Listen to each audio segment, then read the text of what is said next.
Hello everyone, कैसे हैं आप सब। तो फाइनली आज की इस वीडियो में मैं आईबीएसए एग्जीक्यूटिव 2025 का जो एग्जाम हुआ था और अभी जो अक्टूबर में उसकी आंसर की रिलीज की गई थी, उसमें से जो इडियम्स और प्रोवर्ब्स के क्वेश्चन आए हुए थे आज के सेशन में मैं उन सभी को कराने वाला हूँ। सबसे पहली चीज मैं आपको बताना चाहता हूँ, ये क्वेश्चन जो है बहुत अच्छे लेवल के हैं, हाई लेवल के क्वेश्चन आप इसको मान सकते हैं। और आप अपनी प्रिपरेशन को चेक करना चाहते हैं तो इन सभी क्वेश्चन को एक बार खुद से स्टॉप करके देखिएगा और आंसर दीजिएगा, फिर उसके बाद हमारा एक्सप्लेनेशन देखिएगा। और आज आपको इसी सेशन में मैं सारे याद करा दूंगा।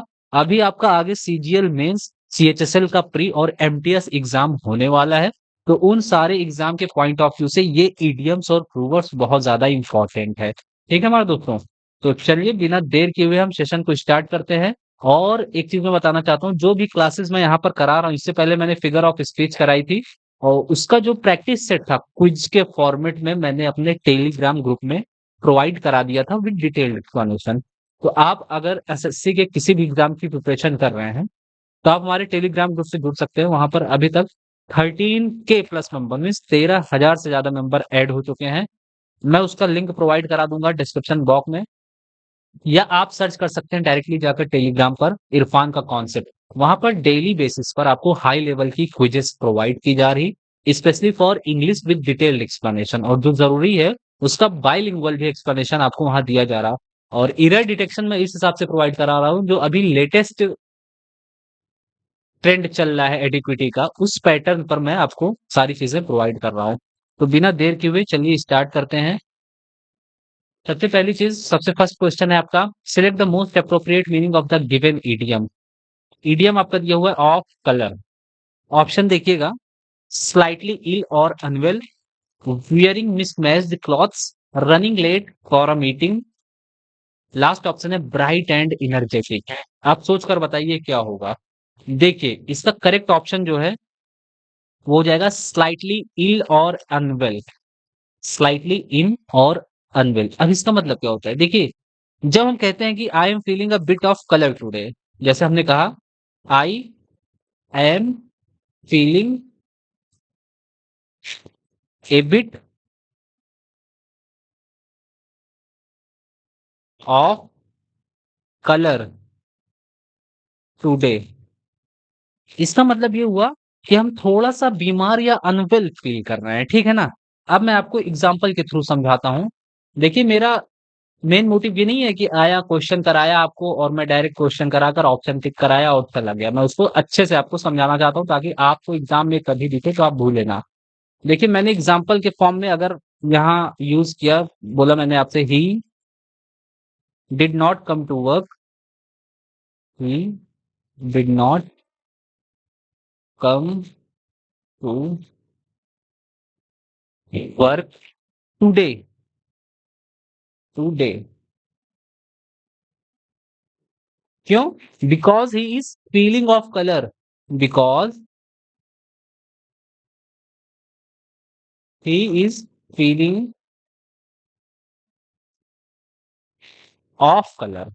देखिए इसमें डबल ऑफ है, ऑफ कलर।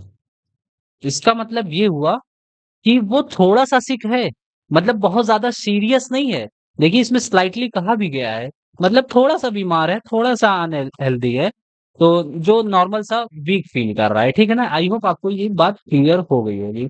अब चलिए हम नेक्स्ट क्वेश्चन की तरफ चलते हैं। नेक्स्ट क्वेश्चन है हमारा, select the most appropriate meaning of the given proverb. अब यहाँ पर आपको एक प्रूवर्ब दिया गया है। प्रूवर्ब क्या है? Even a worm will turn. Proverb एक तरीके से कहावतें होती है, कहावत जिसे कहते हैं। Even a worm will turn. Option पहले पढ़ते हैं फिर इसको अच्छे से समझते हैं। Even the happiest person will cry if treated too kindly, even the strongest person will agree if praised too much, even the most patient person will resist if pushed too far, even the laziest person will work if rewarded with sweet gifts. क्या हो सकता है option? देखिए even a worm will turn, इसका मतलब जो होता है मैं आपको बताना चाहता हूं।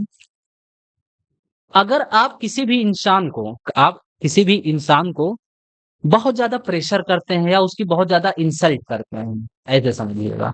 बहुत ज़्यादा प्रेशर कर रहे हैं या बहुत ज़्यादा इंसल्ट कर रहे हैं या उसके साथ इनजस्टिस करने की कोशिश कर रहे हैं बार-बार।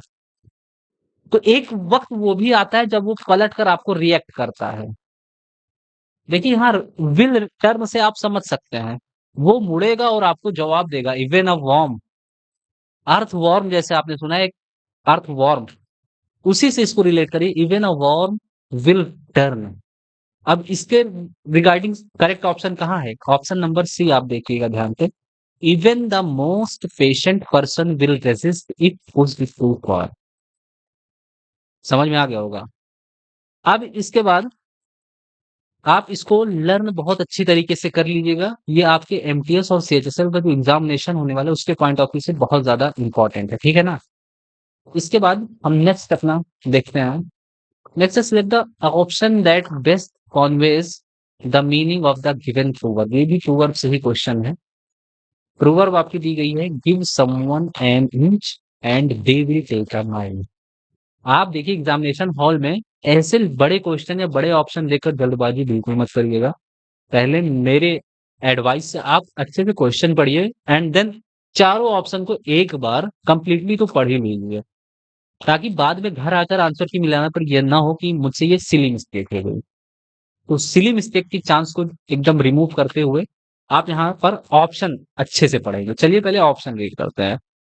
ऑप्शन नंबर ए हमारा, small acts of kindness often lead to a person feeling more grateful and satisfied. Being a little helpful can inspire someone to achieve great things on their own. Offering a minor allowance or advantage can cause someone to try and take a lot more. Achieving big goals is often about consistently making small, steady improvement. आप सोचिए, ये प्रूवर्ब फिर से इसको read करिएगा। आप give someone an inch, किसी को 1 इंच आपने दिया and they will take a mile, वो आपसे इंच की जगह मील ले लेगा। मीलों दूर जो कहते हैं ना, उसी को इंग्लिश में माइल कहते हैं। तो आपने किसी को थोड़ी सी स्पेस दी, कहते हैं कि आपने बैठने की जगह दी तो उसने पैर ही फैला लिया पूरा। उससे रिलेट करिए। आप देखिए इसके रिगार्डिंग कहाँ पर ऑप्शन आपको करेक्ट दिख रहा है, मैं बता रहा हूँ। सी ऑप्शन देखिए इसका, ऑफरिंग अ माइनर अलाउंस और advantage can cause someone to try and take a lot. बिल्कुल करेक्ट ऑप्शन है भैया। इसका मतलब ये हुआ, अगर आप किसी को छोटी-सी हेल्प दोगे, तो वो उसका गलत फ़ायदा उठाएगा। यहाँ नेगेटिव सेंस आपको निकालना है। नेगेटिव सेंस कैसे समझेंगे आप? यहाँ इंच की बात हो रही है और यहाँ माइल की बात हो रही है। मतलब आप किसी को इंच दे रहे हैं और वो माइल लेने की कोशिश कर रहा है। वो ले लेगा, they will take, hand over कर लेगा। ठीक है ना? इसका एक एग्ज़ाम्पल बहुत अच्छा याद आ रहा है मुझे। एग्ज़ाम्पल लिखते हैं, ध्यान से देखिएगा। I let him borrow my book once. I let him borrow my book once. Now he wants all my notes. Now he wants all my notes. समझ में आया? मैंने उसको एक बार बुक दी पढ़ने के लिए या उधार। अब वो क्या चाहता है? मुझसे पूरी नोट्स ही चाहता है। समझ रहे हैं ना? तो वही कहा गया है, give someone an inch and they will take a mile. आप किसी को 1 इंच देंगे, वो आपसे माइल पूरा लेने की कोशिश करेगा। आप किसी को बैठने की जगह देंगे, तो पूरी पैर फैलाने की कोशिश करेगा। तो ये प्रूवर्ब बिल्कुल एग्ज़ैक्ट है आज के ज़माने के हिसाब से। आई होप आपको ये यहीं की यहीं लर्न हो गई होगी। अब नेक्स्ट पर हम चलते हैं, क्वेश्चन नंबर 4 है हमारा। ये भी प्रूवर्ब से ही दिया गया है और ये सारे क्वेश्चन प्रीवियस ईयर हैं, ठीक है ना? A hungry belly has no ear. A hungry belly has no ear proverb है, तो इसकी लिटरल मीनिंग कभी निकालने की कोशिश मत करिएगा कि ईयर्स मीन्स आपने कान बता दिया, हंग्री मीन्स भूखा बता दिया, तो बेली मीन्स आपने स्टमक बता दिया। तो इसकी एग्जैक्ट मीनिंग कभी निकालने की कोशिश मत करिएगा आप, ठीक है ना? आप चलिए समझते हैं इसका मतलब क्या होता है। A hungry belly has no ears. सबसे पहले मैंने बताया रूल नंबर 1 यही है कि आपको अच्छे से ऑप्शन पढ़ना है, एंड रूल नंबर 2 यही है कि रूल नंबर 1 को कभी भूलना नहीं है, अदरवाइज आपसे सिली मिस्टेक होगी और आपके 2 मार्क्स इजीली कट जाएंगे और नेगेटिव मार्किंग हो जाएगी। ऑप्शन नंबर ए है, a hungry person listen more than usual, a starving person ignores advice और reason, a well fed person ignores all opinion freely, a starving person listens to advice carefully. इसका मतलब होता है a hungry belly has no ears. इसका मतलब हुआ a starving person ignores advice और reasoning. वो कैसे, मैं आपको बताता हूँ। इसको इस तरीके से याद करिए कि कोई जब भूखा बहुत होता है तो वो किसी की सुनता नहीं है, किसी की एडवाइस उसको पसंद नहीं आती। तो सीधा सा ऑप्शन नंबर बी आप यहाँ पर देखिए, एक स्टार्विंग पर्सन, एक जो बहुत ही भूखा और प्रताड़ित व्यक्ति है, उससे सारी चीजें इग्नोर हो जाती हैं। आप कितनी भी उसको एडवाइस दें, कितने भी उसको लॉजिक्स बताएं, उसको कुछ नहीं समझ में आएगा। सबसे ज्यादा उसको क्या इंपॉर्टेंट है उस समय, खाना। इसके लिए सबसे ज्यादा फूड इंपॉर्टेंट है। मतलब वो हमेशा, अगर वो भूखा है तो उसको फूड को ही प्रायोरिटी पर रखेगा, किसी की उसकी एडवाइस नहीं समझ में आती। समझ रहे हैं ना? ये hungry belly has no ear. तो नो ईयर्स आपको देखते ही समझ में आ जाएगा कि उसको और कुछ ना सुनाई देना है और ना कुछ समझना है, सिर्फ उसको अपने हंग्री बेली को ही फिल करना है, सड़क करानी है। ठीक है ना? आई होप क्लियर होगा। फिफ्थ नंबर का क्वेश्चन हमारा ईडीएम से, जो बहुत ही कॉमन ईडीएम है, आपको अच्छी तरीके से पता होगा अगर आप एसएससी किसी भी एग्जाम की प्रिपरेशन कर रहे हैं। बट मैं आपको इसको एक्चुअल फॉर्म में अच्छे से समझाने की कोशिश करता हूँ। Bite the bullet. 4 ऑप्शन है, अच्छे से ऑप्शन पढ़ेंगे पहले। To act impulsively, to speak harshly, to avoid confrontation, to endure a painful experience bravely. हमारे कुछ भाई ऐसे हैं, और मेरी भी इवन वही हैबिट रही है, कि जब कोई क्वेश्चन नहीं आ रहा तो सबसे लंबा वाला जो ऑप्शन आपको दिख रहा, आप वही टिक करके आते हो कि हो सकता है यही आंसर हो। तो ऐसा बिल्कुल नहीं करना यार। बहुत कम चांस में ऐसी उम्मीद आप लगा सकते हैं कि आपका आंसर करेक्ट हो जाएगा, बट आपको पढ़कर ही अच्छे से टिक करना है। बाइट द बुलेट मीन्स होता है to endure a painful experience bravely. ठीक है ना? मतलब मुश्किल सिचुएशन को हिम्मत से फेस करना, एकदम ब्रेव बनकर, और बिना किसी कंप्लेन के। आप शिकायत नहीं कर रहे हैं कि यार मैं इतनी ज्यादा सिचुएशन फेस करके आ रहा हूँ, आप उसकी कंप्लेन कर रहे हैं, आप उसकी कुछ कर रहे हैं ऐसा। इसका एग्जांपल एक मैं बता देता हूँ आपको। He did not want to apologise, apologise, but he bit the bullet and said sorry. But he, अब ये मत समझिएगा ये बाइट का बिट कैसे हो गया। बाइट की सेकंड और थर्ड फॉर्म बिट बिट ही होती है। Bite bit bit, he bit the bullet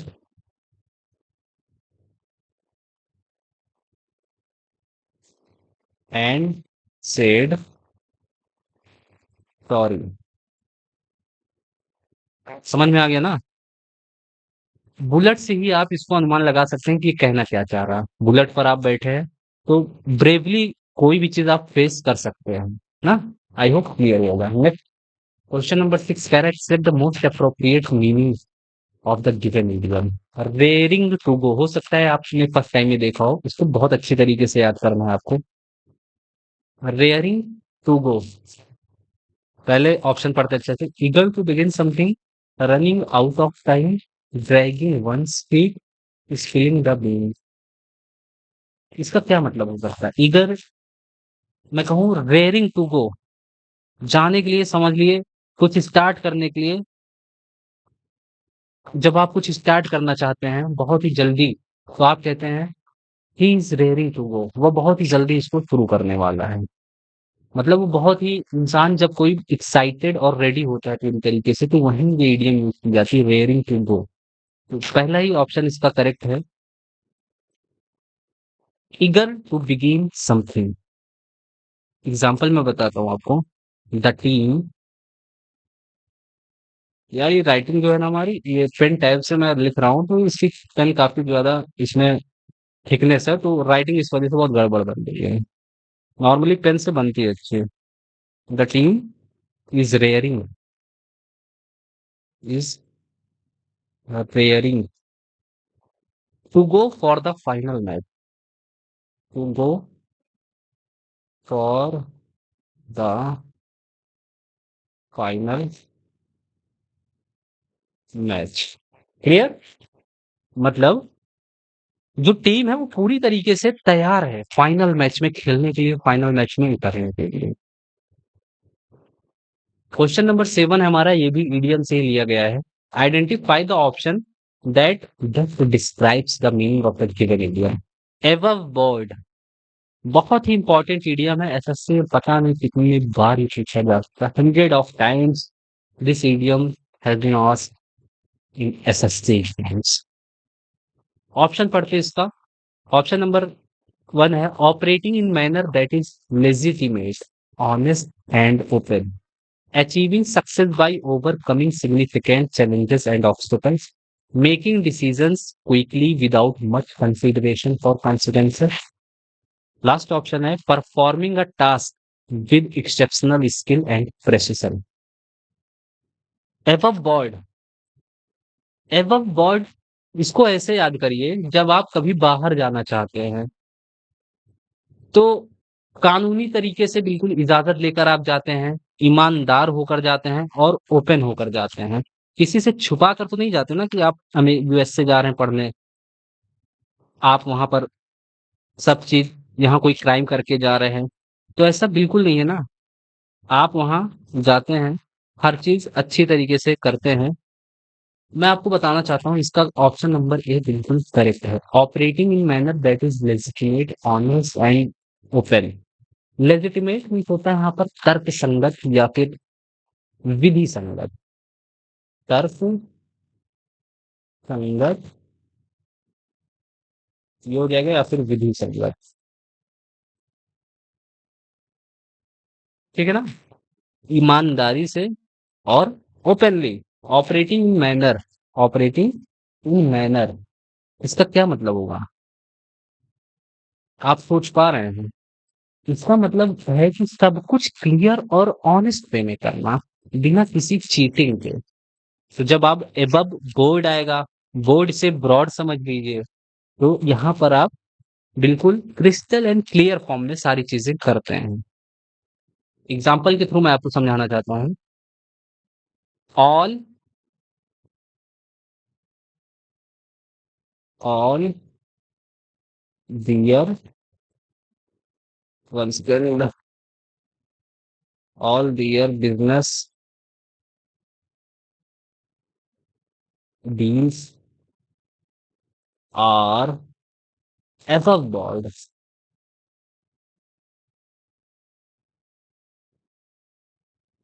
तो ये आपका एग्जांपल हो, मतलब उनकी जो सारे बिजनेसेस डील होती हैं वो बहुत ही क्रिस्टल क्लियर, दैट मीन्स तर्क संगत, विधि संगत और ईमानदारी के साथ होती है।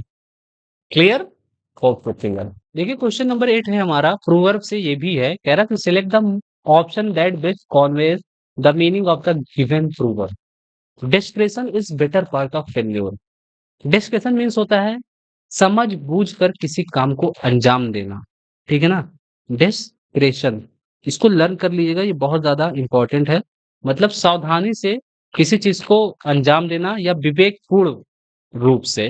तो ये भी एक ब्रेवरी का ही पार्ट है, ये भी एक वीरता का ही पार्ट है। ऑप्शन अच्छे से पढ़ेंगे इसको। Bravery always trumps, prudence is superior to recklessness, courage and caution are equally important, keeping secrets is smart. तो मैंने बताया किसी भी चीज को दिमाग से सोच समझ कर अंजाम देना ही एक वीरता का पार्ट होता है। उसी तरीके से इसमें जो सबसे बेस्ट ऑप्शन है वो है ऑप्शन नंबर बी। अगर आप देखेंगे इसमें कह रहा prudence is superior to recklessness. Prudence means सोच समझकर काम करना, इज सुपेरियर टू रेकलेसनेस, लापरवाही से बहुत सुपेरियर है। लापरवाही से जो काम करता है उससे कहीं बेटर ज्यादा अच्छा है जो सोच समझकर किसी भी काम को अंजाम देता है। एग्ज़ाम्पल मैं आपको बताना चाहता हूँ, जैसे ही did not argue with his boss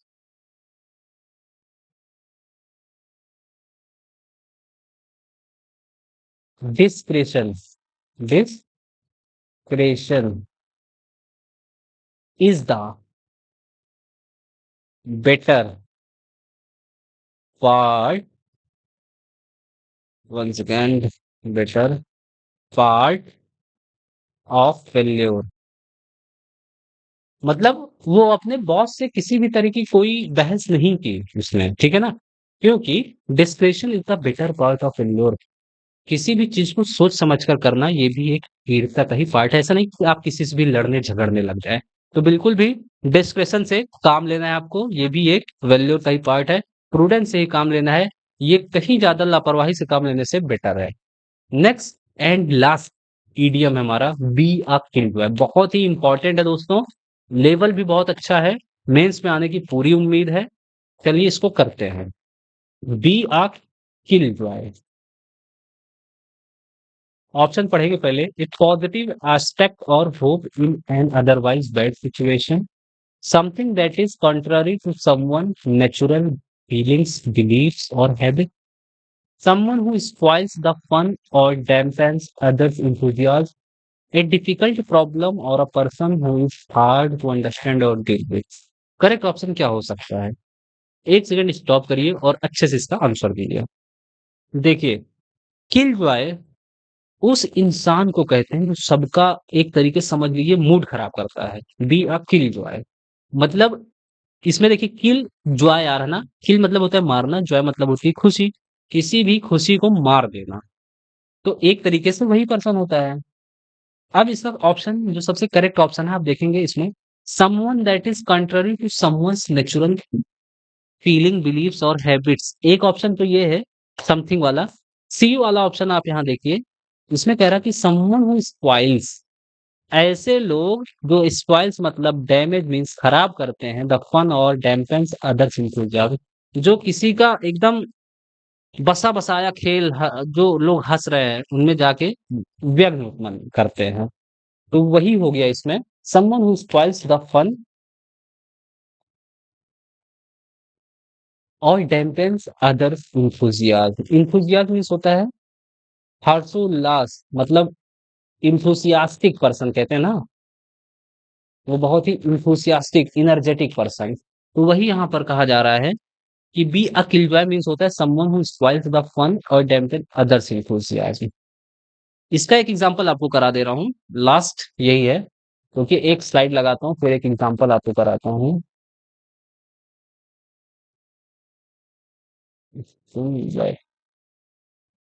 चलिए एग्जांपल है इसका, don't be a killjoy. Don't be a killjoy, दोनों साथ में ही लिखेंगे, ठीक है ना?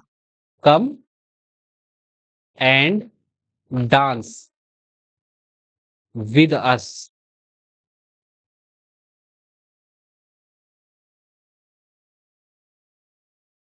सिंपल, आपको मोस्ट प्रोबेबली याद हो गया होगा, मतलब किसी के खुशी को उजाड़ने वाला ना बनकर उसको खुशी देने वाला बनना चाहिए। इसलिए कहा गया है कि आओ, इसलिए वो कहता है कि आओ साथ, हम सब साथ मिलकर, हमारे साथ मिलकर डांस करो। डोंट बी अ किलजॉय, आइए आप हमारे साथ डांस करिए। आई होप ये सारी चीजें आपको समझ में आई होंगी। अब मैं आपको इसके जो प्रैक्टिस सेट है क्विज फॉर्मेट में, सिर्फ क्वेश्चन और पीडीएफ नहीं दूंगा, क्विज फॉर्मेट में प्रैक्टिस सेट भी मैं अपने टेलीग्राम ग्रुप में अपलोड करूंगा। तो अभी तक आप वहां पर ऐड नहीं हो, ऐड हो जाइए। बाकी सारी पीडीएफ, आगे और कौन से लेक्चर्स क्लास चाहिए आप कमेंट सेक्शन में कमेंट करके बता सकते हैं। दूसरी चीज, आपने कितने स्कोर किए एकदम जेन्युइनली बताइएगा कि आपने कितने स्कोर किए इसमें, 9 आउट ऑफ 9 किया या उससे कम किया। और अगर आपने मिनिमम 7 क्वेश्चन सही नहीं किए हैं, तो कहीं न कहीं आपकी प्रिपरेशन कम सही है, उसको और शार्पनेस देने की ज़रूरत है। मिलता हूँ आपके साथ नेक्स्ट वीडियो में। Thanks for watching.